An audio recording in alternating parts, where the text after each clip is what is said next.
جوری که وقتی به خودم اومدم که با خنده و شوخی داشتم واسش ماجرای شال بستن دور شکممو تعریف می‌کردم.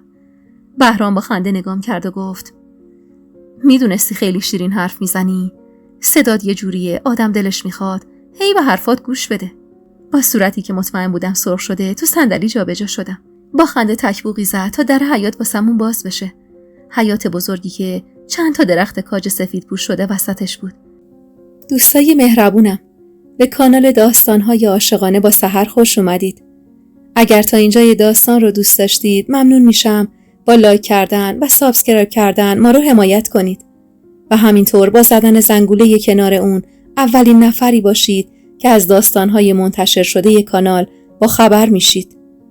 و حالا ادامه داستان. فکر رضا لجوجانه سعی داشت وسط خوشی بشینه تو سرم و یادم بیاره حرفاشو که میگفت: انیس تو خیلی ساکتی، آدم کنارت خوابش میگیره. ساعت 1 شب بود و بهرام تا الان بدون اینکه ذره‌ای خسته یا کسل باشه کنارم راه رفته بود و گبن از هر دری با هم حرف زده بودیم. پیرمردی که در حیاط واسمون باز کرده بود در حالی که سرشو تا نزدیکی چشماش برده بود توی یقه لباسش دوید سمتمون و گفت: سلام خانم، خیلی خوش اومدین. بفرمایید تو. از این طرف بیاید که برف کمتری نشسته. بهرام دستمو تو دستش گرفت و از راهی که پیرمرد بهمون نشون میداد راه افتادیم سمت ساختمون وسط باغ. پله‌های عریض و کوتاهی که میرسید به یه ایوون بزرگ و دلباز و بعدش یه در بزرگ چوبی. همونجور که وسط پله‌ها وایساده بودم، بهرام سر پیرمرد رو بوسید و گفت: عمو فضلی، قربون دستت. تو برو بخواب، دیر وقت دیگه. پیرمرد با ذوق سری تکون داد و رفت. با دقت چشم دوخته بودم به راهی که پیرمرد پیش گرفته بود و میرفت ته باغ که بهرام دستمو کشوند بالای پله‌ها و گفت: عروس خانم، حواست کجاست؟ را بیفت بریم که حتم دارم مادمازل چشم به راه نشسته. در چوبی به دست بهرام باز شد و هوای گرم و دلنشینی نشست روی صورتم. همونجا دم در خم شدم تا کفشای خیس خورده و گلیمو از توی پام در بیارم که بهرام روبروم نشست رو زمین و کمک کرد درشون بیارم. رفتارش هم دلمو گرم می‌کرد، هم باعث خجالتم می‌شد. گناهی نداشتم. هیچ کجای زندگیم هیچ مردی باهام این شکلی رفتار نکرده بود. همون جور نشسته از کمد دیواری پشت سرش 2 جفت دمپایی بیرون آورد و گذاشت جلو پام و گفت: به فکر خودت نیستی، به فکر اون طفل معصوم باش. خوب نیست زن باردار اینجوری خم بشه. البته من اینا رو از نورا یاد گرفتم. وقتی مادرم آسمانو باردار بود، هر دفعه که اسم آسمان رو به زبون می آورد، آسمون چشماشو ابر غم می پوشون و تمام سعیشو می کرد بغض گلوشو ازم مخفی کنه. همون لحظه نورا به استقبالمون اومد و گفت: چقدر دیر برگشتید بچه‌ها. تا همین 1 ساعت پیش فخرالزمان خانم چشم انتظارتون بود. ولی دیگه حالشون خوب نبود، داروهاشونو خوردن و خوابیدن. بهرام یه تای ابروشو داد بالا و گفت: واقعا چشم انتظار ما بود؟ نورا لبخندی زد و گفت: آره به جون خودت. به روی خودش نمی آورد و الکی سردرد و بهونه بیخوابیش میکرد. ولی من عین کف دستم میشناسمش. میدونم چشم انتظار تو و انیس بود. بهرام لبخندش عمق گرفت و گفت: عیبی نداره. فردا هم روز خداست. راستی محبت خانوم اتاقا رو آماده کرد؟ نورا سری تکون داد و گفت: آره، جفتش آماده است. برید بخوابید که منم خیلی خستم. بهرام دستشو سمتم دراز کرد و من خجالت زده در مقابل نگاه دقیق نورا خودمو تو بغلش جا دادم و راه افتادیم سمت راهروی اون طرف پذیرایی. سعی می‌کردم نگاهم از دیدن خونه و وسایل پرزرق و برقش زیاد متعجب نباشه. مبلای بزرگی که من خیال می‌کردم مثلش فقط تو کاخ رضا شاه هست و عکسشو میشه رو جلد مجله‌ها دید. تابلو فرشای خوش آب و رنگی که به در و دیوار خونه زده شده بود و پرده‌های مخمل قهوه‌ای رنگی که پنجره بزرگ رو به ایوون رو پوشونده بود. چیزی که حسابی نگاهمو روی خودش میخوب میکرد چراغ زیبایی بود که درست وسط پذیرایی از سقف آویزون شده بود و دور و برش پر بود از الماسای بزرگ. بهرام در اتاقی رو باز کرد و گفت: اینجا اتاق منه. به محبت گفتم آمادش کنه واسه تو. بدون اینکه نگاهی به اتاق پیش رو بندازم سر زدم تو چشماش و گفتم: پس خودت؟ لبخندی زد و گفت: من به دستور مادمازل تو اتاق آسمان میمونم. البته تا وقتی بچه‌مون به دنیا بیاد. تو تاریک و روشنی نیمه شب وقتی زل زدم تو سیاهی چشماش، کورسوی امیدی که ته نگاهش سوسو میزد دلمو گرم کرد. فکر و دلم گرم شد به حضور مردی که به خاطر من و بچه‌ی توی شکمم حاضر بود هر کاری بکنه. اونم وقتی که هیچ زور و اجباری پاش نبود. روی واقعی آدما رو اینجور وقتا میشه دید. وقتی که زمین و زمان به ساز دلشونه و واسه انجام هیچ کاری مجبور نیستن. اون وقت میشه دید و فهمید راهی که میرن، کاری که میکنن از ته دلشونه، نه از سر اجبار و زور. بهرام که در برون بست، با دلی مالامال از آرامش و رغبت راه افتادن به سمت تخت خواب 2 نفره‌ای که وسط اتاق بود. عطر خوش ملحفه های نو کل اتاقو پر کرده بود. عکس بهرام و دختری که صورتش با بهرام عین سیب از وسط 2 نیم شده بود روی دیوار روبروی تخت و چشم میزد. دختر که حدس میزدم همون آسمان باشه دستشو دور گردن بهرام حلقه کرده بود و با یه لبخند عمیق سر زده بود به دوربین. از برق نگاهش میشد حدس زد از اون دخترای پرشر و شور بوده. یه وجب بالاتر از عکس بهرام و آسمان قاب عکسی بزرگتر به دیوار میخ شده بود. زن و مردی تقریبا 60-70 ساله با موهای پنبه‌ای. زن موهاشو خوشحالت بیگودی کرده بود و مرد کراوات قرمز رنگی به گردنش بسته بود. بی هوا یاد خانواده‌ام افتادم. حتی اگه میخواستم این عمارت و زرق و برقش رو نادیده بگیرم، همین 2 تا دونه عکس هر لحظه بهم یادآوری میکرد فاصله من و بهرام زمین تا آسمونه. چادرم رو روی تک صندلی اتاق انداختم و خزیدم زیر پتوی گرم و نرمی که روی تخت بود. دیدن لبخند بهرام وقتی صورتش رو به صورت آسمان نزدیک کرده بود، لبخند به لبم می آورد. با دیدن این عکس باورم شدید مرد واقعاً با تمام مردای دور و بر من فرق داره. یاد رابطه خودم با احمد افتادم. کی و کجا اینجوری با محبت دست انداخته بود دور گردنم و با هم خندیده بود. یا آقام کی اینجوری فکل کراوات کرده کنار مادرم نشسته بود تا عکاس لبخندشون رو تا ابد ثبت کنه. زندگی من و بهرام انگار هزاران سال نوری با هم فاصله داشت و این فاصله لحظه به لحظه بیشتر به چشمم می اومد. اونقدر به تصویر شیرین بهرام و آسمان خیره شدم تا چشمام گرم خواب شد. وقتی به خودم اومدم که این صدا رو بالا سرم میشنیدم. هی دختر، پاشو دیگه. لنگ ظهره، تا کی میخوای بخوابی؟ هر کی ندونه خیال میکنه راستی عروس چله داری. گیج و گنگ لای پلکمو باز کردم. پرده های مخملی پنجره اتاق کنار زده شده بود و نور خورشید چشممو میزد. با انگشت چشممو مالیدم و سر زدم به آبجی مریمی که وسط اتاق وایساده بود و با دقت در و دیوار رو نگاه میکرد.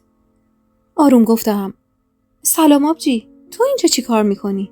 همون جور که نگاهش به قاب عکسای روی دیوار بود، با دست به سینی روی میز بغل تخت اشاره کرد و گفت: واسه صبونه آوردم دیگه. مثلا تازه عروسی، خوبیت نداره جلو اینا کم بیاریم.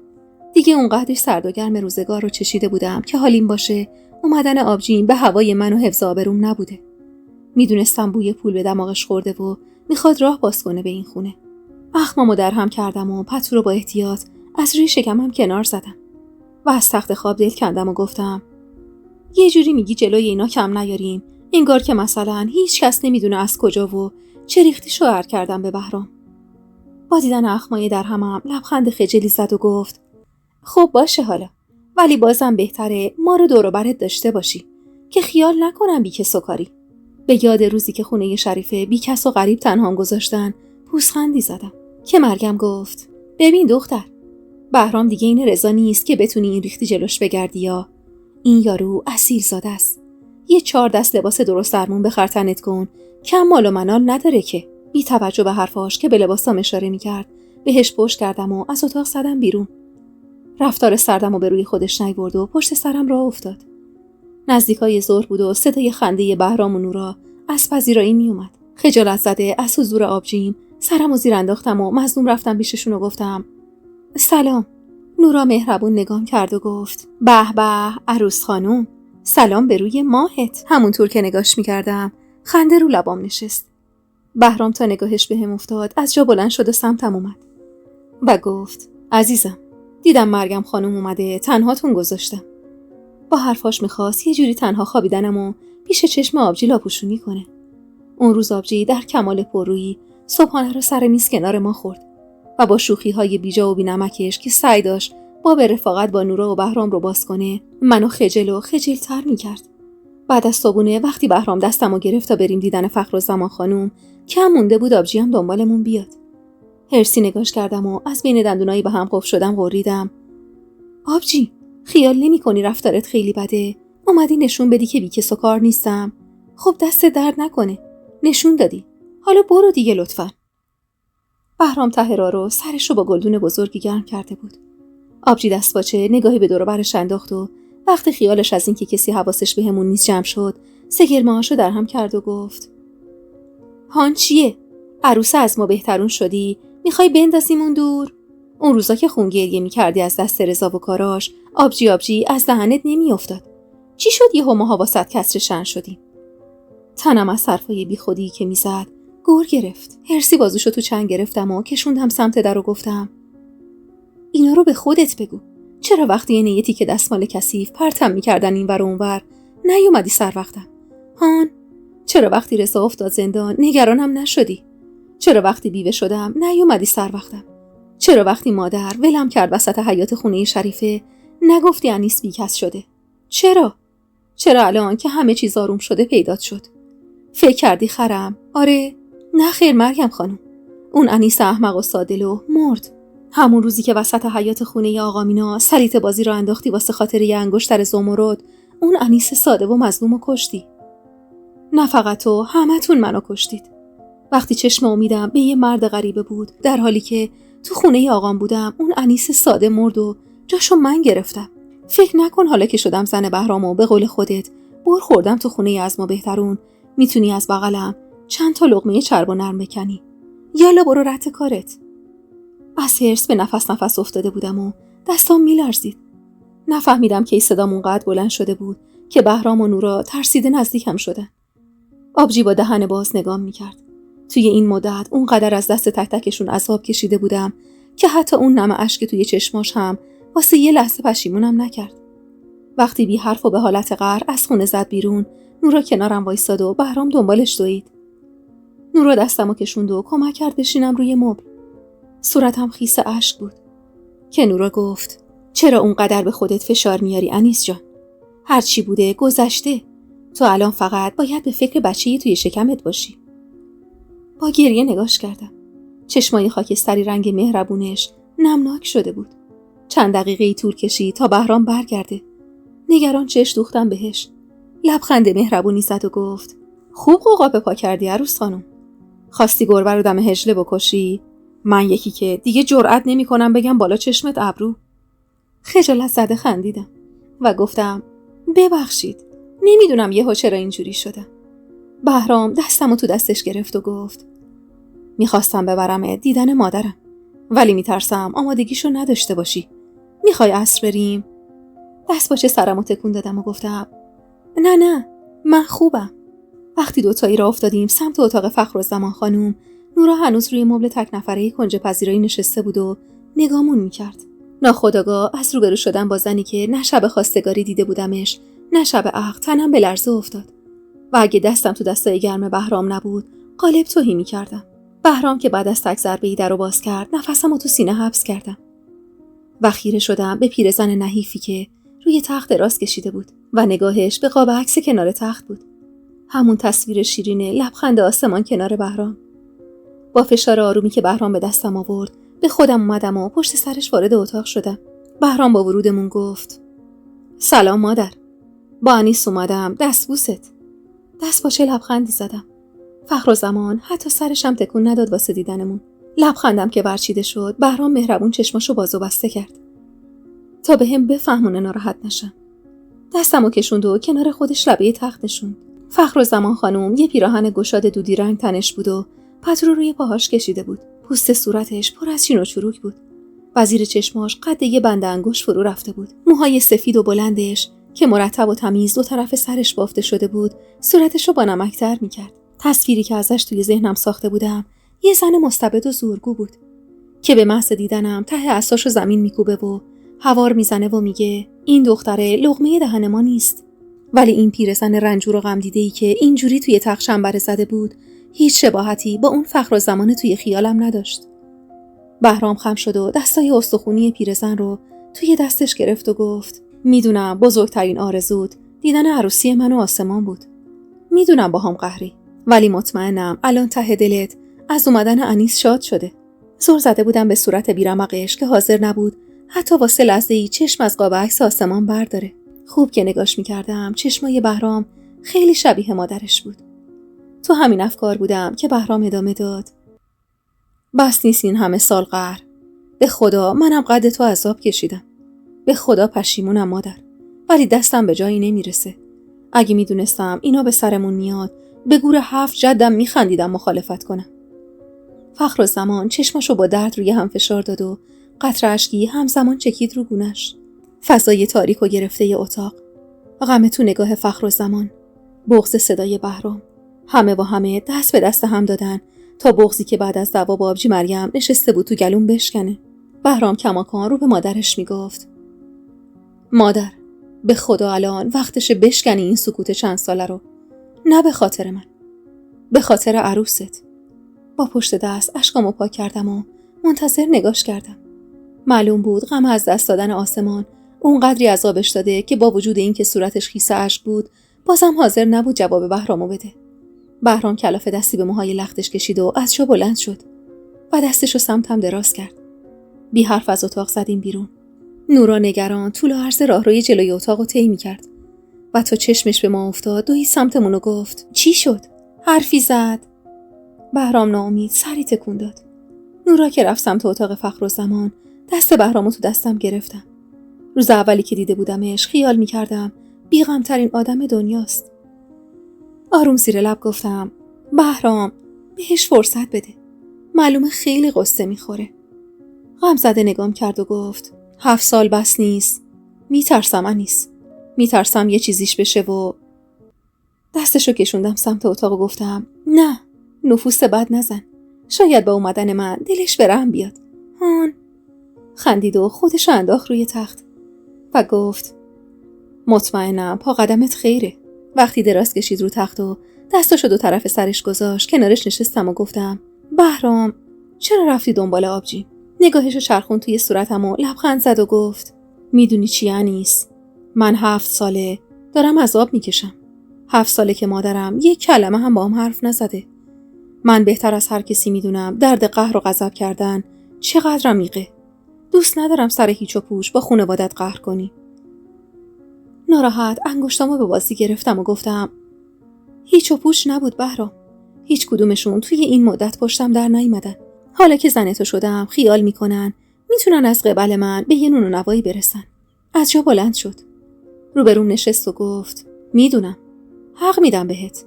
ولی کینه دلتو سیاه میکنه انیس. تا کی میخوای این کینه رو دنبال خودت بکشی؟ منو ببین.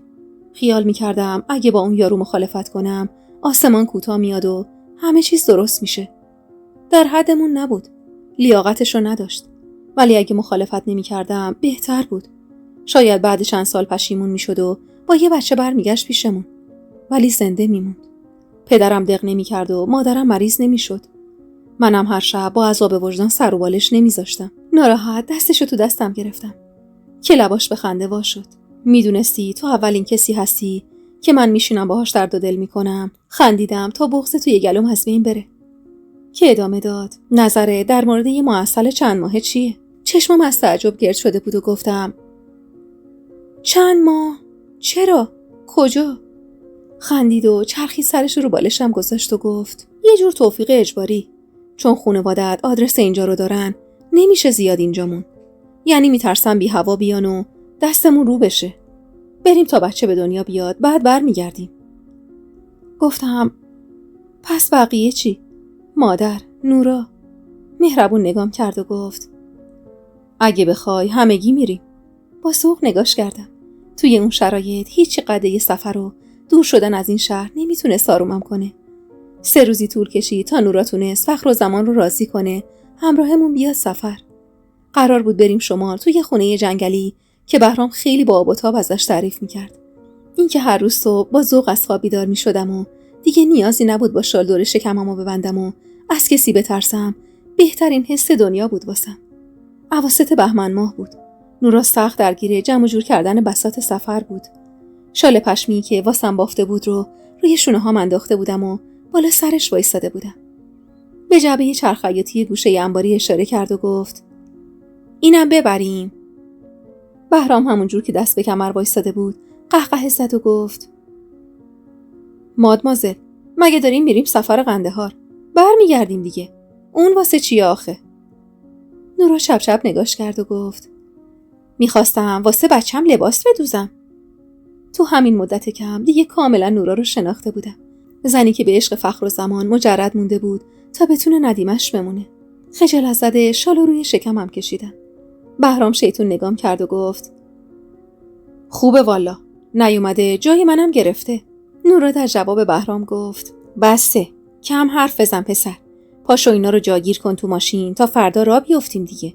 بهرام هنوزم رو لباش خنده بود. نورا دستمو گرفت و از انباری بیرون آورد. آفتاب سر ظهر روی برفای توی حیاط افتاده بود و چشممو میزد. بهرام به کمک عمو فضلی داشت چمدونا و وسایلو توی ماشین جاگیر میکرد. نورا قد اسباب کشی وسیله جمع کرده بود و هر وقت بهرام اعتراض میکرد خیلی حق به جانب میگفت زن آبستن با همونه. نمیشه دستمونو بگیریم به خودمونو بریم. خوب یادمه پنجشنبه صبح بود که محبت از زیر قرآن ردمون کرد و عمو فضلی در حیاطو واسمون باز کرد. از نگاه جفتشون معلوم بود دلشون میخواد همراهمون بیان. ولی بهرام میگفت نمیشه خونه رو خالی ول کرد و رفت. به اصرار نورا رو صندلی جلو کنار بهرام نشستم. صورت دمق و غمزده فخرالزمان حالمو میگرفت، ولی نه اونقدری که خوشی سفر رو به کامم سهر کنه. با صدای بوق بلند و کشیده‌ای که بهرام واسه محبت و عمو فضلی زد از در حیاط بیرون زدیم. برگشته بودم و با ذوق واسهشون دست تکون میدادم. محبت با مهربونی تمام کاسه آب پر کرده بود و پشت سرمون اونو ریخت روی زمین. وقتی خیالم از بسته شدن در حیاط جمع شد، صاف رو صندلی نشستم. بهرام با دکمه‌های جلوی ماشین کلنجار میرفت تا بتونه یه ترانه خوب پخش کنه. از خم کوچه که گذشتیم نگاهم از پس پنجره ماشین میخ شد به صورت سرخ شده از سرمای آبجی مریم. وقتی با احتیاط داشت از روی برفای یخزده قدم برمی‌داشت سمت خونه. نگران زور زدم به بهرام و گفتم داره میره خونه. که بهرام با بیخیالی گفت غمت نباشه دختر. سپردم به عمو فضلی که بهش بگه رفتیم سفر کاری و تا چند ماه دیگه بر نمیگردیم. نفس راحتی کشیدم و در حالی که از آینه بغل ماشین زور زده بودم به تصویرش که لحظه به لحظه کوچیک‌تر میشد، پر پرتقالی که نورا کف دستم گذاشته بود و توی دهنم مزه کردم. گرمای دلنشینی که فضای ماشین رو پر کرده بود با صدای زمزمه آواز بهرام و تهرون سفیدپوش شده‌ای که واسه چند ماه میخواستم ازش دل بکنم، آرامشی به دلم میریخت که تموم غم و غصه های چند ماه گذشته رو از تنم میشست و میبرد. اون روز صبح با صدای تبری که بیوقفه به تنه درخت خشک شده کوبیده میشد لای پلکامو باز کردم. نور کمجون خورشید از پس پرده حریر پنجره کوچیک اتاق چشممو نوازش میداد. بدنم به خاطر بیخوابی شب گذشته کوفته و بیحال بود. تمام شب به خاطر درد کمر نالیدم و از این پهلو به اون پهلو شدم. نورای بیچاره هم پا به پای من بیداری کشیده بود و حال آفتاب نزده رخت خوابش گوشه اتاق مرتب و منظم تا خورده بود. بیحال توی رخت خوابم نشستم و از پنجره چشم دوختم به بهرامی که ناشیانه با تبر و تنه درخت درگیر بود. 2 ماهی میشد که به خونه جنگلی نقل مکان کرده بودیم و به قول بهرام دست جمعی اومده بودیم ماه عسل. توی این 2 ماه نورا عین پروانه دورم چرخیده بود و همش میگفت اون قدری که به خودت سخت گرفتی انگار نه انگار آبستنی. خیر سره داری میری تو 7 ماه ولی قد یه زن 4 ماهه هم شکم نداری دختر. به سفارش نورا بهرام هر چند روز یه بار میرفت شهر و میوه و خوراکیای تازه میخرید میآورد.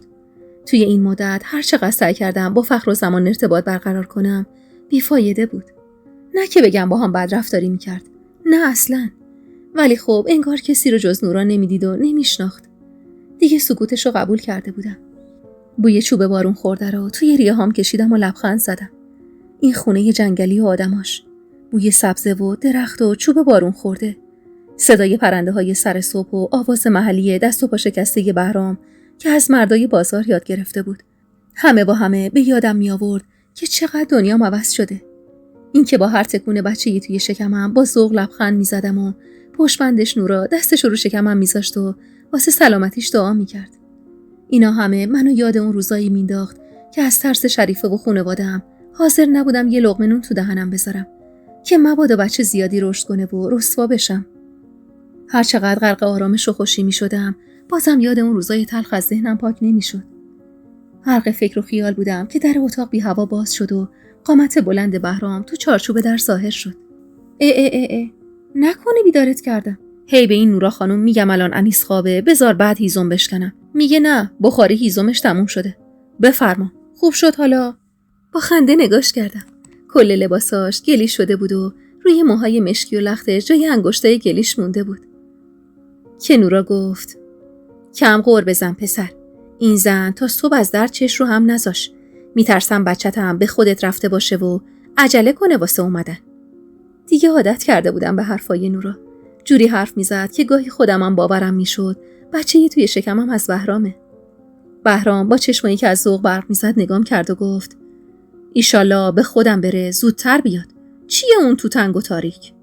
نورا خندید و گوشه آستینش رو گرفت و از اتاق کشید بیرون و گفت بیا برو رختاتو عوض کن، همه جا رو پر گل کردی. با رفتن بهرام از رخت خواب دل کندم و تا خواستم خم بشم واسه جمع کردن لحاف، نورا عصبی مچ دستمو گرفت و گفت تو حرف حساب سرت نمیشه دختر. نباید کار سنگین کنی. خوب نیست حالا دردت بگیره. کمه کمش 2 هفته دیگه وقت داری. ترسیده از حرفاش گوشه لحافو ول کردم و مظلوم نگاش کردم. همونجور با اخمای در هم رخت خوابمو تا زد و گفت بیا بریم تو ایوون، اونجا سفره پهن کردم. خانوم منتظره. پشت سرش رو افتادم. فخرالزمان گوشه ایوون نشسته بود و خیره شده بود به گلای سفره. با اینکه میدونستم بازم سلامم بی جواب میمونه، سلامش کردم. نه نگاهم کرد، نه صدایی ازش در اومد. بی خیال کنار سفره نشستم و با تشت و لگنی که بغل پام بود صورتمو شستم. عطر تخم مرغ محلی و کره تازه هر آدمی رو به اشتها می آورد. چه برسه به منی که این مدت حسابی با دستپخت نورا بد عادت شده بودم. نورا لقمه پرو پیمونی که از نیمرو واسم گرفته بود جلوی دهنم گرفت و گفت بخور دختر، این روزای آخری باید حسابی تقویت بشی. بهرام در حالی که یه حوله کوچیک انداخته بود رو سرش کنارم نشست و گفت یکی هم نیست واسه ما لقمه بگیره. با خنده لقمه کوچیک واسش درست کردم. عین بچه‌ها دستشو به هم مالید و دهنشو نزدیک دستم آورد. خجالت زده نگاهی به نورا و فخرالزمان انداختم. جفتشون نگام میکردن. نورا با لبخند و فخرالزمان خیره. از شرم خون دوید زیر پوستم. بهرام با دهن پر لب زد خدا رو شکر که تو یکی به فکر منی، وگرنه این مادمازل رو ول کنی منو قربونی بچه هنوز از راه نرسیده میکنه. نورا هنوزم با خنده نگامون میکرد و فخرالزمان حالا سرشو زیر انداخته بود. نمیدونستم به چی فکر میکنه. یعنی اصلاً از نگاهش نمیشد خوند که تو سرش چیا میگذره. گاهی خیال میکردم غم از دست دادن آسمان مجنونش کرده. بعد از صبحونه برگشتم تو اتاقم و یه گوشه دراز کشیدم تا شاید بتونم با چرت قبل از ظهر خستگی شب گذشته رو درک کنم. صدای کلکل بهرام و نورا واسه انتخاب مرغ نهار از بین 4-5 تا مرغ زنده‌ای که دیروز از شهر آورده بود کل حیاطو پر کرده بود. خسته و بیحال سرم رو بالش گذاشتم و به خاطر معده پرم خیلی سریع پلکام سنگین شد. چشمام گرم خواب بود که حس کردم راه نفسم بسته شده. وحشت زده چشمامو باز کردم و جز سیاهی چیزی ندیدم. انگار که کسی عمدن راه نفس کشیدنمو سد کرده بود. نفسم به شماره افتاده بود و حس می‌کردم اونقدری دست و پا زدم که دیگه جونی تو تنم نمونده. لحظه‌ای که خیال کردم دیگه دارم نفسای آخرمو میکشم، جسمی که راه نفس کشیدنمو واسم بسته بود کنار رفت و صورت خیس عرق فخرالزمان جلوی چشمم ظاهر شد. گلوم خوش شده بود. به سختی تک سرفه‌ای کردم تا هوا وارد ریه‌هام بشه. فخرالزمان بالشو کنار انداخت و دستاشو دور گردنم حلقه کرد و گفت میکشمت کثافت. تو آسمانو کشتیش که بیای جاشو بگیری. خودم خفت میکنم که راست نگردی تو خون زندگیمو بریشم بخندی. اونقدر فشار دستاش دور گردنم زیاد بود که حس میکردم هر آن ممکنه چشمم از صدقه بزنه بیرون. نفسم به خسخس افتاده بود و حس میکردم خون توی سرم جمع شده که با صدای جیغ نورا حلقه دست فخرالزمان از دور گردنم باز شد و من با فشار افتادم روی زمین. نورا کاسه آبی رو که دستش بود زمین انداخت و با داد و هوار بهرامو صدا زد. بدنم شروع به لرزیدن کرده بود و نورا با وحشت قفسه سینمو مالش میداد. بهرام کلافه و عصبی کنارم نشست و گفت انیس خوبی؟ انیس تو رو خدا یه حرفی بزن. نگاهم به صورت معصوم و غرق وحشت پیرزنی بود که گوشه اتاق کس کرده بود و با گریه زانوهاشو بغل گرفته بود. اگه نفسای سنگین و سوزش جای انگشتاش دور گردنم نبود شک میکردم به عقلم و میگفتم شاید هر چی که چند لحظه پیش دیدم خیال خام بوده. نورا ته مونده یه کاسه آب رو قطره قطره روی صورتم میریخت و از طرف فخرالزمان ازم معذرت میخواست. بهرام خجل و غمزده نگام میکرد. شاید اگه حس خیسی زیر پامو درد کمر و شکمم نبود، پلکای خسته و داغمو روی هم میذاشتم. تا یادم بره نزدیک بود به حکم گناه نکرده خودم و بچه‌ای توی شکمم به خواب ابدیت بریم. با درد عمیقی که توی کمرم پیچید، صورتمو تو هم کشیدم و داد زدم. نورا ترسیده دستش روی شکمم گذاشت و با دیدن پیراهن خیسم چنگی به صورتش زد و گفت: یا عیسی مسیح، پسر وقتش رسیده. پاشو برو همون جوری که بهت گفتم آب و گرم کن بیار. یالا نشستی چیو نگاه میکنی؟ بهرام رنگ پریده و دست باچه از جا بلند شد. تشک زیر پامو از درد چنگ زدم. فخرالزمان عین دختر بچه‌ای 2-3 ساله با چشمای از حدقه در اومده نگام میکرد. درد هر لحظه بیشتر از لحظه قبل سراغم میومد. نورا تکه پارچه‌ای لای دندونام گذاشت و گفت: گازش بگیر، داد نزن، فقط نفس عمیق بکش. یادم نیست چندین و چند بار از حال رفتم و با ضربه های سیلی نورا و صورت خیس اشک بهرام به هوش اومدم. فقط یادمه وقتی درد به یک بار کل وجودم فرا گرفت که خورشید داشت غروب میکرد. با صدای گریه بچه‌ای بغض گلوی نورا شکست و با خنده نگام کرد. چشمم از درد سیاهی میرفت که با صدایی به خودم اومدم: انیس، دخترمونو ببین، چشماش عین خودته. به سختی چشمامو باز نگه داشتم تا صورت نوزادی رو که بهرام نشونم میداد ببینم. تن لاغر و نحیفش غرق خون بود و بیوقفه گریه میکرد. بیجونتر از اونی بودم که بخوام حرکتی کنم. نورا صورت خیس عرقش رو پاک کرد و بچه رو ازش گرفت و گفت: بده به من که نفسش رفت. تا من بچه رو سیر میکنم تو مادرتو ببر اتاقش. وقتی نورا بچه رو به سینم فشار میداد، نگاه بیجونم میخ شد به نگاه خیره فخرالزمانی که دستشو دست بهرام بود و کشون از اتاق بیرون میرفت و چشم از دخترم بر نمی داشت. ترس بدی به جونم افتاد. نورا خسته و کلافه نگام میکرد. دلم میخواست چشمم رو هم بذارم و سالها به خواب برم، ولی ترسی که به جونم افتاده بود مانعم میشد. نورا که انگاری ترسو از توی چشمم خونده بود گفت: نه ترس انیس جان، من پیشتم. به خدا نمیدونم چه شد یهو. هیچ وقت اینجوری نمیکرد. ناراحت دخترمو که به زور تو بغلم گرفته بودم و اون با ولع واسه رسیدن به شیر تقلا میکرد به خودم فشار دادم و گفتم: نورا جان، اگه تو نرسیده بودی حتم دارم الان جات ملک الموت بالا سرم بود. خودم به جهنم نورا، واسه بچه نگرانم. نکنه یه وقت. نورا ناراحت وسط حرفم پرید و گفت: نه اصلاً همچین چیزی نمیشه. به من اطمینان کن. این زن واسه این که جسد دخترشو با چشم دیده این ریختی شده، نمیاد نوشو قربونی کنه. با اینکه نورا خیلی مطمئن حرف میزد، ولی بازم شک و دودلی به دلم چنگ میزد. بچه هنوز تو بغلم بود که تک ضربه‌ای به در اتاق خورد و بهرام سرشو از لای در کرد تو و گفت: مادمازل، رخصت میدی ما یه چند دقیقه‌ای با خانوممون خلوت کنیم؟ نورا خندید و از کنارم بلند شد و گفت: درسته زاییده، ولی یادت باشه زن زاو چله داره. باید صبر کنی چلش سر بیاد. خجالت زده از حرفای بی پرده نورا و بهرام سرمو زیر انداختم و چشم دوختم به دخترم و صورت ظریفش که هنوزم خونی بود. بهرام با حالت شیطنت آمیزی در جواب نورا گفت: چشم، هرچی شما بگی. چند تا کوه دیگه باید بکنم، چند تا خانه دیگه باید رد کنم تا رضا بدی نورا خانم. کوتا بیا سر جدت، میخوام دخترمو ببینم فقط. وقتی بهرام میگفت دخترم، یه حسی بود تو دلم انگاری کیلو کیلو قند آب میکردن. یه حسی فرای عشق و خواستن. نورا که با خنده از اتاق رفت، بهرام با یه حالت بامزه‌ای چشماشو تو کاسه چرخوند و درو پشت سرش بست و گفت: آخیش بالاخره رفت. با وجود خستگی و بیحالی، با وجود دردی که هنوز مهمون تنم بود، با وجود غمی که به خاطر فخرالزمان سایه انداخته بود رو خوشی‌هام، زور زدم تو چشمای مهربونش و لبامو به خنده وا کردم. بهت نمی اومد اونقدر ترسو باشی. لبخند خجلی زد و کنارم نشست و گفت: خیلی ترسیدم انیس. فکر این که بلایی سرت بیاد داغونم میکنه. دستی به تحریشش کشید و ادامه داد: وقتی صدای جیغ نورا رو شنیدم، هر چیزی به فکرم رسید الا این که مادرم. با یادآوری اون اتفاق جفتمون چشممون رو هم فشار دادیم. من از ترس، بهرام از درد. خوب میتونستم حالش رو درک کنم. انگار که گوشت تنش بین 2 تا چرخ آسیاب گیر کرده بود، بین من و فخرالزمان. بهرام بعد این همه لطفی که در حق من کرده بود، حقش نبود اینجوری عذاب بکشه.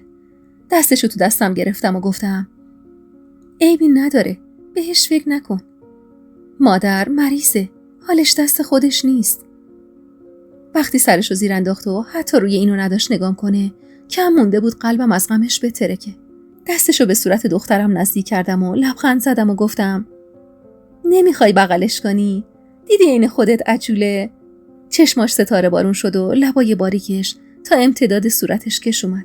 با احتیاط دخترمو که مست خواب بود بغلش دادم. تن نحیف و ظریف دخترم در مقابل قامت بلند بهرام تصویر بامزه‌ای درست کرده بود. بهرام در حالی که حاضر نبود حتی یه لحظه چشم ازش برداره، لب زد خدا میدونست اون قدری میخوامت که یه انیس واسم کمه. 2 تاش کرد. ته دلم از حرفاش قنج میرفت. با چشمای خیس از اشک نگام کرد و ادامه داد اسمشو چی میخوای بذاری؟ بدون لحظه‌ای فکر و تعلل لب زدم هرچی باباش بگه. نگاه خیسشو ازم گرفت تا نبینم قطره اشکی رو که لجوجانه سعی داشت خودنمایی کنه و گفت این دختر عین یه معجزه است تو زندگی من. عین پرنده خوشبختی که وقتی ناامید از همه جایی بی هوا میشینه رو شونه ها تو غرقت میکنه تو خوشی. دوست دارم اسمشو بذارم هما که با هر بار صدا زدنش یادم بیاد این روزا رو، روزایی که به یمن حضورش زندگیم شیرین شد. با پشت دست تون اشکامو پاک کردم و میونه گریه خندیدم. زبونم قاصر بود از جواب دادن به حرفاش. دلم میخواست بگم پرنده خوشبختی من خود تویی بهرام. تویی که به هیچ چشم داشتی پا گذاشتی تو زندگی و قد علم کردی تا بشی تکیه‌گاهم. تو بودی که من تونستم با خیال راحت دخترم و بغل بگیرم و واسش اسم انتخاب کنم. ولی فقط تونستم با خنده نگاش کنم. بهرام بوسه نرمی به پیشونی هما زد و اونو بغلم داد. دلم میخواست اون لحظه زندگیم واسه همیشه کش بیاد تا روزی که همه تلخی‌ها و ناکامی‌های زندگیمو از یاد ببرم. اون قدری کش بیاد که حتی یادمم نیاد رضانامی وجود داشته و چه زخمی به دلم زده. توی همین افکار بودم که دستشو جلوم گرفت. اینو قبل از سفر درست کردم واسط. نگاهمو دوختم به پلاک زنجیری که تو دستش بود. بغض تو گلوشو قورت داد و پلاکو جلوی صورتم گرفت و گفت مادر بودن عجیب بهت میاد انیس. از پس پرده اشک تو چشمام تصویر زنی رو دیدم که نوزاد قنداق پیچ شده ای رو به سینه‌اش فشرده بود. بهرام خم شد تا پلاک زنجیر رو دور گردنم ببنده.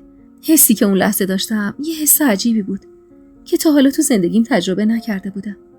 بهرام مرد بالغی بود که بلد بود چجوری باید با یه مادر کم سن و سال رفتار کنه. شاید اگه منم اون شب قد خودش حالیم میشد، بوسه‌ای از سر ذوق روی گونه‌اش میزدم و بهش میگفتم پدر بودن به تو عجیب‌تر میاد. انگار که خدا بعضی بنده هاشو جوری خلق میکنه که بیان و پدر باشن. بهرام ذاتاً بوی مهر پدری میداد، نه واسه هما، بلکه واسه خود منی که یه عمری مهر پدری بزرگ شده بودم. واسه منی که از پدر جز یه مرد بد اخلاق که باید همیشه یه خدا ازش میترسیدم و چیزی جز عربده و صدای کلفت آیدم نمیشد، این مهر و محبت شیرین و بی‌دریغ بهرام عجیب بوی مهر پدری میداد.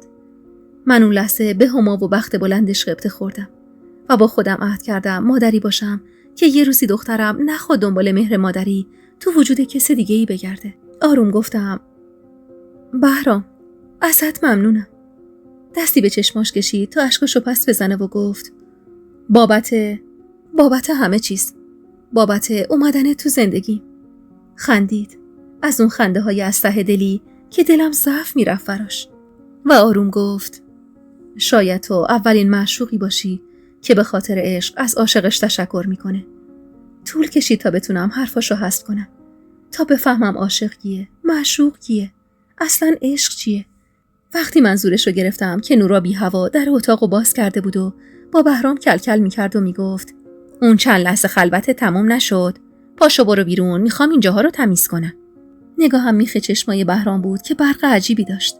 بوی آرد تفت خورده که نشون میداد نورا واسم کاچی درست کرده ذهنمو از حرف بهرام دور کرد، ولی نه اون قدری که یادم بره چی شنیدم.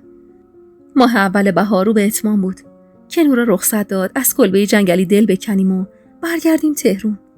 43 روز از دنیا آمدن هما و به قول بهرام نشستن همای سعادت رو شونه هامون میگذشت و من بچه به بغل لبه ایوون نشسته بودم تا بهرام وسایل تو ماشین جا بده.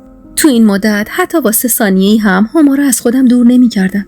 نورا سعی میکرد نگرانی رو از دلم پاک کنه، ولی وقتی شب موقع خواب رخت خوابش رو پشت در پهن میکرد میفهمیدم اونم قد من نگران فخرالزمانه که مبادا دوباره بیاد سر وقتم.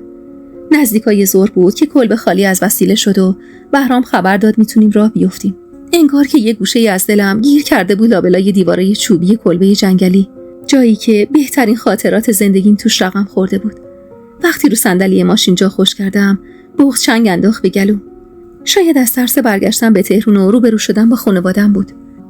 در حالی که سعی می‌کردم حواسم رو از جر و بحث بهرام و نورا پرت کنم، زیر لب لالایی همیشگی که نورا هر شب واسه هما میخوند و زمزمه می‌کردم و همزمان پاهامو تکون میدادم. یه هفته از برگشتنمون به تهران میگذشت. محبت میگفت توی این مدت مادرم و آبجی مریم چندین بار اومدن سر وقتم.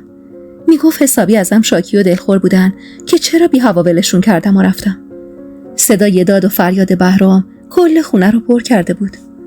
نگران هما رو از روی پام بر میدارم و به سینم میچسبونم. صورت معصومش غرق خوابه. هر بار با دیدن بدن نحیف و لاغرش بغض چنگ میندازه به گلوم که چرا به خاطر ندونم کاری رضای بی‌لیاقت مجبور شدم چندین ماه با نخوردن غذا و بستن شکمم بچه‌مو از دید بقیه پنهون کنم که حالا اینقدر ضعیف باشه. توی همین افکار بودم که با صدای بهرام به خودم اومدم که میگفت نورا، تو رو جون عزیزت اونقدر عذابم نده. خودت که خوب میدونی من بیشتر از همه از این بابت ناراحتم، ولی مجبور. اگه یه شب حواسمون نباشه چی؟ چشممو باقم روی هم میذارم. بهرام به خاطر من عذاب میکشید. شاید اگه من نبودم الان حالش اینجوری نبود. فکر این که مجبوره بین من و زنی که قد چشماش میخوادش یکی رو انتخاب کنه عذابم میداد. هما رو توی رخت خوابش خوابوندم و کنارش زانوی غم بغل گرفتم. 3 روزی میشه که از اتاقم بیرون نرفتم. از ترس اون اتفاق جرئت ندارم پامو از اتاق بیرون بذارم. حتی با یادآوری اون صحنه دلم میخواد خودمو خفه کنم. 3 روز پیش بود. مجبور شدم هما رو بسپارم دست نورا و برم حمام. اونقدر دلنگرون بودم که هولکی یه دوش سردستی گرفتم و برگشتم تو اتاقم تا رختامو تنم کنم. سکوتی که توی خونه نشسته بود رو گذاشتم پای خواب ظهر هما و خیال راحت نورا. موهای خیسمو با حوله خوش میکردم که صدای داد و هوار بهرام بند دلمو پاره کرد. شوکه و وحشت زده دویدم توی ایوون. نورا با چشمای از حدقه در اومده و گیج خواب کنارم وایساده بود. با دیدن هما تو بغل بهرام و فخرالزمان خانومی که با پیراهن گشاده تو خونه‌ای در حالی که دستشو دست بهرامه و سمت خونه کشیده میشه، دست و پاهام شروع کرد به لرزیدن. وقتی بهرام عصبی هما رو بغلم داد و سرم فریاد کشید، تازه فهمیدم که اگه بهرام به موقع نرسیده بود چه بلایی قرار بود سرم بیاد. وقتی من حمام بودم، نورا چشمش گرم خواب میشه و فخرالزمان از موقعیت پیش اومده استفاده میکنه و هما رو برمیداره و از خونه میزنه بیرون. با اینکه میدونستم حالش خوب نیست و هیچ کدوم از این کارا دست خودش نیست، اما بازم ناراحت و دلخور بودم. حتی از نورایی که سهل انگاری کرده بود و از هما خوب مراقبت نکرده بود. از اون روز پامو از اتاق بیرون نذاشتم. بهرام شرمنده بود و 1000 بار ازم معذرت خواسته بود، ولی من عین مارگزیده‌ای بودم که حتی از ریسمون سیاه و سفیدم میترسه. ترس برم داشته بود. امروز صبح بهرام خبر داد که میخواد فخرالزمان رو ببره دارالمجانین. نورا بعد از شنیدن این حرف حسابی عصبی شده بود و زمین و زمان رو به هم دوخته بود. توی جر و بحثاشون میشنیدم که نورا کم و بیش من و دخترم و مقصر این ماجرا میدونه. حق داشت، اما دلم ازش گرفته بود. میدونستم که بی حد و حساب به فخرالزمان وابسته است، ولی حرفاش به دلم زخم میزد. نورا میگفت یعنی میخوای به خاطر یکی که چند ماه اومده تو زندگیت مادرتو از خونه بیرون کنی؟ وجدان نداری پسر؟ بهرام عصبی داد زد نورا دست بردار از این حرفا. مادر مریضه. اگه خدای نکرده یه روزی بلایی سر هما آورد چی؟ من چی کار کنم اون وقت؟ نورا در جوابش میگفت مادره چرا تا الان مریض نبود هان؟ حرفای نورا همچین میرا هم نبود. این که از وقتی من پا گذاشته بودم توی اون خونه فخرالزمان حالش بدتر شده بود چیزی نبود که بشه انکارش کرد. بهرام که مشخص بود حسابی کلافه شده میگفت نورا الان این حرفا رو میزنی که چی؟ من که نمیخوام بیرونش کنم، میخوام ببرمش درمونش کنم، اینجوری خودشم اذیت میشه. نورا میگفت درمونش کنی؟ با دارالمجانین؟ قاطی یه مشخلوه است که معلوم نیست چی از دستشون برمیاد. آره غیرتت همین قدر بهرام؟ دلم میخواست جایی رو واسه رفتن داشتم تا میتونستم بهرامو از این برزخ نجات بدم. بهرام که حسابی مستعسل بود در جواب نورا گفت: میگی چی کار کنم؟ بشینم دست بذارم روی دست تا بشه اونی که نباید بشه؟ آره؟ یا میگی زن و بچه‌مو بیرون کنم؟ هان؟ همین که این حرف از زبون بهرام بیرون اومد، نورا با داد و فریاد گفت: نه اون زن زنته و نه اون بچه توه. دلم نمیخواست اینا رو داد بزنم ولی خودت مجبورم کردی. با حرف نورا عرق سرد نشست روی تنم که ادامه داد: زن آبستنو نمیشه عقد کرد آقا بهرام. نمیدونستی بدون. تا حالا هیچی نگفتم چون خیال میکردم آوردیش تا حال خانوم بهتر بشه، نه که بخوای بندازیش بیرون. سکوت بهرام لرزه به تنم مینداخت. طولی نکشید که دستگیره در اتاق بی هوا بالا و پایین شد و از پشت در بهرام میگفت: انیس، درو باز کن. صدای پرحرص بهرام بود که اصلا میخواست قفل درو واسش باز کنم. به زور از جان بلند شدم و کلیدو توی قفل چرخوندم. صورت خیس عرق و چشمای برزخیش نشون میداد چقدر از حرفای نور عصبی شده. ساک دستیمو از بالای کمد برداشت و انداخت کف اتاق و شروع کرد به ریختن لباسای من و هما تو ساک. بهت زده نگاش میکردم. دستاش از حرص میلرزید و جرئت نداشتم چیزی بگم. سنگینی نگاه نورا رو که روی خودم حس کردم برگشتم سمتش. بی خیال تو آستونه در اتاق وایساده بود و نگام میکرد. انگار نه انگار این زن همون زنیه که تموم این چند ماه عین پروانه دورم چرخیده بود. بهرام کل کشوها رو که خالی کرد برگشت سمت نورا و گفت: من امروز دست زن و بچه‌مو میگیرم و از این خونه میرم. ولی اگه یه بار دیگه، فقط یه بار دیگه این حرفا به گوشم برسه نورا، به جان مادرم قسم، بد میبینی. صورت رنگگرد شده ی نورا و دهن نیمه بازش نشون میداد که اونم عین من خیال میکرده بهرام قصد داره من و هما رو بیرون کنه.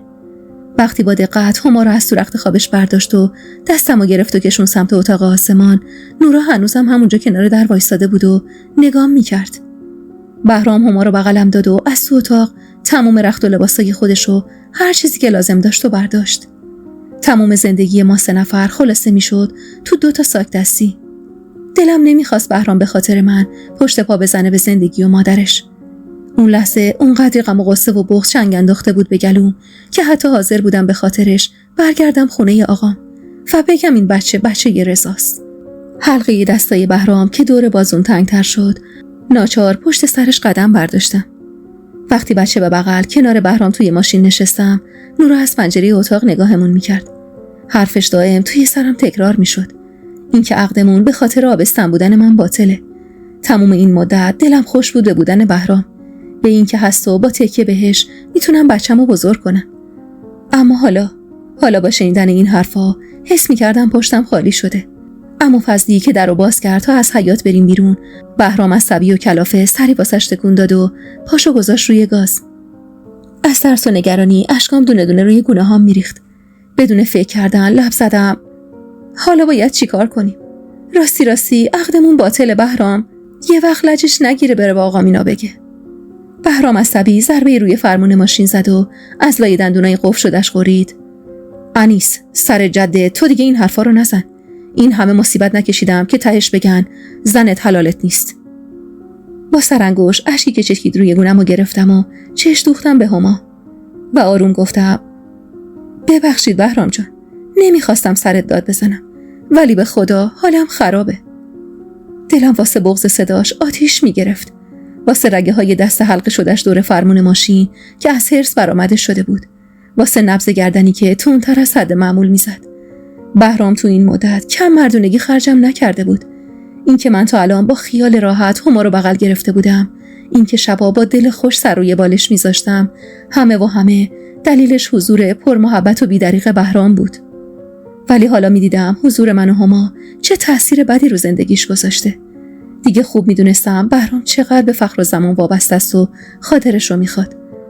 و اما حالا به خاطر من مجبور دست ازش بکشه. غرق فکر و خیال بودم که ماشین از حرکت ایستاد. مات و مبهوت دور و برم رو نگاه کردم. هیچ چیز اون محله واسم آشنا نبود.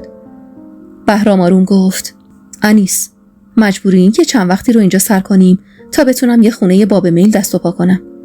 خجالت زده نگاش کردم. غم از تک تک اعضای صورت مهربونش میبارید، ولی سعی میکرد به روی خودش نیاره. گفتم نمیدونم چی بگم بهرام. به خدا اگه نمیترسیدم هما رو ازم بگیرن برمیگشتم خونه آقا تا تو توی این شرایط گیر نکنی. با اخمای در هم نگام کرد و گفت انیس آخرین بارت باشه از این حرفا میزنی یا؟ هما دختر منه. تو اوج ناراحتی دلم خوش بود به همین حرفاش، به همین مهری که نسبت به هما از خودش نشون میداد. پشت سرش از ماشین پیاده شدم و راه افتادم سمت خونه قدیمی که ته کوچه بود. یه کوچه باریک که حتی ماشینم نمیتونست واردش بشه. با دیدن درخت یاسی که از دیوار خونه سرازیر شده بود تو کوچه، لبخند نشست رو لبام. که بهرام گفت میدونم خیلی قدیمیه ولی قول میدم خیلی زود یه جای خوب واسه دست و پا کنم. وقتی بهرام داشت در حیاطو باز میکرد با دقت رو برامو نگاه کردم. خونه قدیمی بود ولی خیلی بزرگ. عطر یاسی که کل کوچه رو پر کرده بود کشیدم توی ریه هامو، با ذوق نگاش کردم و گفتم اینجا خیلی قشنگه بهرام، اما میترسم نورا و مادرت ناراحت بشن. اونجوری تک و تنها تو اون خونه. با اون لبخند ملیحی که روی لبش بود مهربون نگام کرد و هما رو از بغلم گرفت و گفت اولا که اونها تنها نیستن، عمو فضلی و محبت هستن. دوما من که نمیخوام ولشون کنم به امون خدا. خواستم یه زهر چشمی از نورا بگیرم، فقط همین. همون جور که هما بغلش بود ساک دستی‌ها رو به زور از انگشتش جدا کردم و راه افتادیم سمت ساختمون بزرگی که ته حیاط بود. علفای هرز کف حیاط که قد کشیده بودن و تا نیمه های تنه درخت رسیده بودن نشون میداد خیلی وقته که کسی دستی به سر و روی خونه نکشیده. با صدای قلقل سماور زغالی روی ایوون چشم از هما گرفتم و مشغول دم کردن چای شدم. 3 روزی میشد از دعوای نورا و بهرام میگذشت. این خونه عجیب بوی زندگی میداد. یه خونه بزرگ که وسط یه باغ بود. جوری که همون روز اول به محض خواب کردن هما افتادم به جون اسباب اساسیه کهنه و خاک گرفته ی خونه و تا تونستم همه جا رو برق انداختم. بهرام وقتی ذوق و شوق منو واسه خونه جدید میدید اون هم انرژی میگرفت و کمکم میکرد. اون خونه اولین خونه‌ای بود که من با ذوق توش نفس میکشیدم و با یه دل خوش توش قدم میزدم.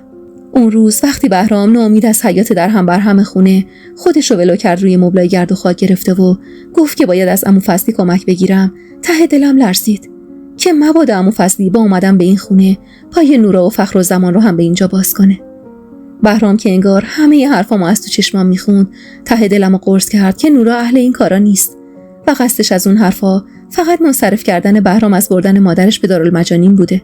بالاخره عمو فضلی اومد کمک بهرام. صداش کردم و گفتم عمو خسته نباشی، بیا یه چای تازه دم و عصرونه بخور خستگی در بیاد. عمو فضلی همونجور که دستای خیسشو با شلوارش خوش میکرد لب ایوون نشست و گفت دستتون درد نکنه خانم، به خدا از پا در اومدم. هرچی تو این سالا به آقا گفتم بذار هر از گاهی برم سر وقت خونه باغو تمیزش کنم، قبول نکرد. هی میگفت اونجا دیگه به کارم نمیاد و میخوام بفروشمش. استکان چای کمرباریک رو دستش دادم. همون جور که حب قندی گوشه ی لبش میذاش چش دوخ به بهرامی که کنار شیر آب مشغول تمیز کردن لباسای خاک گرفتش بود و گفت خدا بیامرز هدایت خانم، وقتی زنده بود اینجا همیشه رنگ و رو داشت. بعد فوت آسمان دیگه هیچ کی دل و دماغ اومدن به خونه باغو نداره. قدیما هر آخر هفته همه اینجا جمع میشدن. هفته ای نبود که خانم بساط یه مهمونی رو اینجا علم نکنه. صورت غمزده عمو فضلی وقتی از هدایت خانه آسمان حرف میزد نشون میداد چه رابطه عمیقی با اهل خونه داره. اون روز عمو بعد از اینکه یه عصرونه سردستی کنارمون خورد برگشت خونه، اما بعد از رفتنش تمام فکر و ذهنم پی حرفایی موند که زده بود. اینکه گوشه به گوشه این حیاط پر از خاطرات آسمانه و بهرام با دیدنشون چقدر داغ دلش تازه میشه، اما به روی خودش نمیاره. شب موقع خواب وقتی طبق عادت هر شب رخت خوابش رو از گوشه اتاق من و هما برداشت دنبالش راه افتادم و گفتم میشه یکم صحبت کنیم بهرام؟ رخت خوابش رو انداخت زمین و متعجب نگام کرد و گفت خیر باشه انیس جان.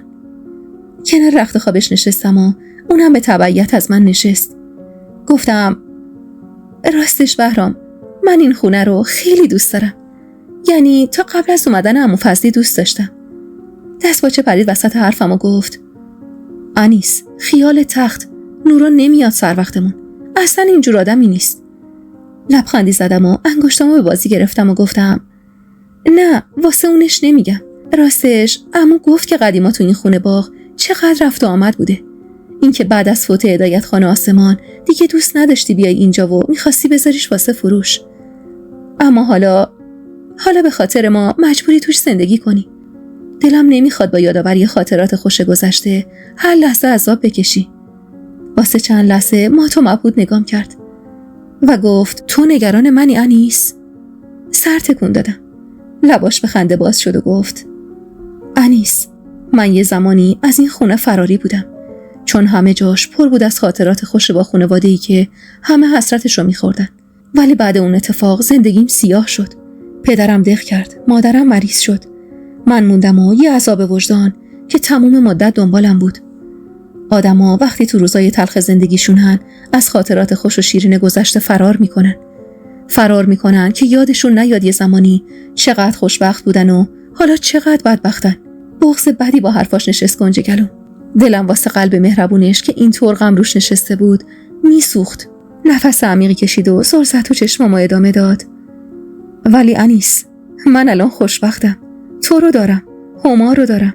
تو خیال میکنی من دارم بهت کمک میکنم، ولی نمیدونی که در اصل تو داری به من کمک میکنی. انیس، من چندین سالمو با کابوس این که دستام به خون آسمان و بچهش آلوده شده سر کردم. باورت میشه با اومدن تو حالم بهتره؟ انیس، تو عین یه نور امید تابیدی به زندگیم. من قبل تو زندگی نمی کردم، فقط نفس می کشیدم. قطره اشکی چکید روی گونم، خندید و دستشو زیر چونم گذاشت و سرمو بلند کرد و گفت انیس، میفهمی چی میگم؟ من تو اون روزای سیاه زندگیم از خاطرات خوشم فراری بودم، ولی من الان تو خوشترین روزای زندگیم وایسادم. نفس عمیقی کشیدم، اشکامو با پشت دستم پس زدم و گفتم بهرام، من زندگی روز سفید نداشته که بفهمم الان کجاشم، ولی میدونم که کنار تو دلم خوشه. همین که مجبور نیستم واسه گدایی کردن نگاه کسی خودم رو عوض کنم. همین که از ترس کسی بچم رو قایم نمی کنم. همین که از ترس نگاه مردم تو پستوی خونه قایم نمیشم. یعنی روزای سفید، مگه نه؟ خنده از ته دلی کرد و با ذوق دستم رو گرفت و گفت آره انیس جان، همینه. خستگی لونه کرده تو چشماش مجبورم کرد ازش دل بکنم و از جان بلند بشم. که گفت راستی انیس، بی اجازت مجبور شدم به عمو فضلی بگم اگه خانوادت اومدن سراغت بهشون بگه از این شهر رفتیم. گفتم چرا؟ گفت به خاطر هما مجبوریم، باید 10 سالی ازشون دور باشیم.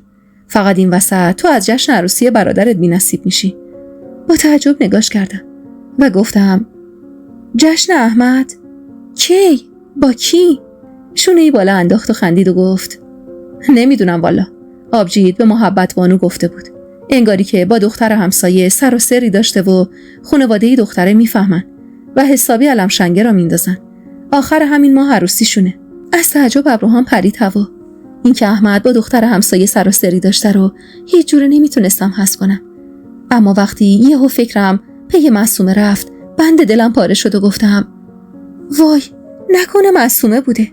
بهرام بی خیال رخت خوابش رو پهن کرد و همونطور که دراز میکشید گفت نمیدونم والا، من دیگه از اونش خبر ندارم. دلت که نمیخواست بری؟ پوزخندی زدم و گفتم همچین دل خوشی از احمد ندارم که بخوام واسه خاطر عروسیش زندگیمو به خطر بندازم. اون شب تا صبح ذهنم درگیر معصومه و احمد بود. احمد مردی نبود که معصوم بتونه باهاش زندگی کنه. با اینکه خیلی ازشون ندیده بودم، ولی ته تهش خونم میجوشید و دلنگرون زندگیشون بودم. صبح با صدای زنگ در چشمامو باز کردم. به زور از رخت خواب دل کندم و قبل از اینکه صدای زنگ هما رو از خواب بیدار کنه، پنجره نیمه باز رو بستم. سر و صدای بهرام از آشپزخونه میومد. از وقتی تنها شده بودیم، صبحونه‌ها رو خودش آماده میکرد تا من بتونم بیشتر استراحت کنم. میگفت تو شب تا صبح بچه داری میکنی، اونم دست تنها بدون نورا. هولکی دستی به گوشه چشمام کشیدم و چادر رنگیمو سر کردم و دویدم سمت حیاط. بهرام تو آسونه‌ای در حیاط وایساده بود و با زنی حرف میزد. اگر رخت و لباس زن اونقدر باز نبود، شاید با خودم خیال میکردم نورا اومده سر وقتمون. کنجکاو قدمامو تندتر کردم تا ببینم اون زن کیه، که با شنیدن صداش که میگفت والا از تو انتظار نداشتم واسه یه دختر پایین شهری اینجوری خط بکشی رو همه چیز. یهو احساس کردم کسی به قلبم چنگ انداخت. زنگ صداش عجیب منو پرت میکرد تو خاطرات گذشته. شب عروسیم وقتی به رضا واسه انتخاب من طعنه میزد. شب مهمونی و رفتار سبکسرانه‌ای که داشت. منیر اینجا چی میخواست؟